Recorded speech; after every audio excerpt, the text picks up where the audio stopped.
Welcome to our channel. Today we how to back up your Lyft credit card statements in Lyft beginner guide step by step clearly. Open the Lyft app on your mobile device. Log into your account if you aren't already logged in.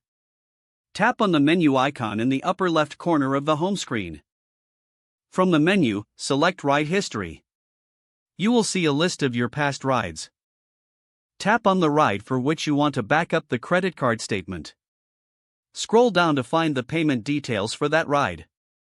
Take a screenshot of the payment details. Alternatively, you can note down the credit card statement information. Return to the Ride History screen for additional statements. Repeat the process for any other rides you wish to back up. If preferred, visit Lyft's website on your computer and log in. Navigate to the Ride History section on the website. You can export your ride history as a CSV file for detailed records. Open the exported file using a spreadsheet application. Save this file in a secure location for easy access later. Finally, ensure your backup method aligns with your financial records management. If the page does not load, refresh the browser or try again in a private or incognito window. Make sure you are using the correct email address, then retype it carefully to avoid small typos. If your password is not accepted, use the reset option and create a new strong password you can remember.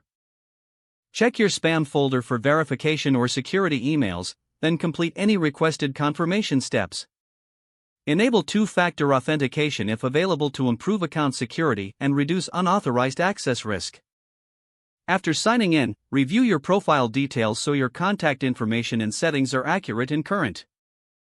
If you see an error message, note it down and try again after restarting your device and internet connection. Log out when you finish, especially on shared devices, to keep your account and payment information secure. If the page does not load, refresh the browser or try again in a private or incognito window. Make sure you are using the correct email address, then retype it carefully to avoid small typos. If your password is not accepted, use the reset option and create a new strong password you can remember.